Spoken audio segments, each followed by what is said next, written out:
పవన్ కళ్యాణ్ సభలలో ఏం మాట్లాడుతున్నాడు, ఎలా మాట్లాడుతున్నాడు, మానసికంగా ఇతనికి ఏదైనా రోగం ఉందా అని నేను ఈ వీడియో ద్వారా నా డౌట్ని ప్రజలందరికీ కూడా వ్యక్తపరుస్తున్నాను.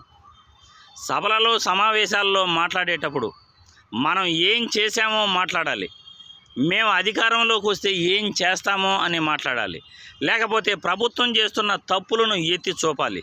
అలా కాకుండా జగన్మోహన్ రెడ్డిని అతపాతాలకు తొక్కేస్తాను, నాతో శత్రుత్వం అంటే అవతల వాడు సచ్చేంత వరకు నేను శత్రుత్వం పెట్టుకుంటాను, నేను ప్రేమిస్తే సచ్చేంత వరకు ప్రేమిస్తాను.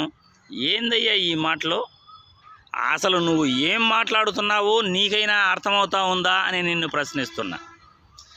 ఆగస్టు 2017లో చనిపోయిన సుగాలి ప్రీతిబాయిని నువ్వు మొన్న సభలో తాడేపల్లి గూడెంలో మాట్లాడుతూ అసలు జగన్కి ఆమెకి ఏం సంబంధం ఉంది? చంద్రబాబు పీరియడ్లో సుగాలి ప్రీతిబాయ్ చనిపోతే మరి నువ్వు ఎందుకు జగన్మోహన్ రెడ్డి పీరియడ్లో చనిపోయినట్లు మాట్లాడుతున్నావు? కనీసం నువ్వు మతి లేకుండా, మతి స్థిమితం ఉండి మాట్లాడుతున్నావా లేకుండా మాట్లాడుతున్నావా అని నేను పవన్ కళ్యాణ్ను ప్రశ్నిస్తున్నా. నోటికి ఎంత వస్తే అంత మాట్లాడటమా?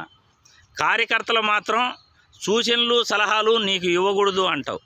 మరి సూచనలు సలహాలు తీసుకోకపోతే నువ్వు ఏం నాయకుడు అవుతావు అని నిన్ను ప్రశ్నిస్తున్నా. మనం మాట్లాడేటప్పుడు స్పృహలో ఉండి మాట్లాడాలి.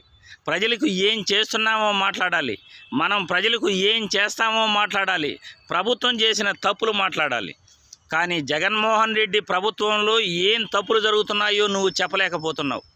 జగన్మోహన్ రెడ్డి పరిపాలన ఎలా చేస్తున్నాడో నీకు చెప్పలేకపోతున్నావు. మరి నువ్వు అధికారంలోకి వచ్చి ఏం చేస్తావు అని నిన్ను ప్రశ్నిస్తున్నా.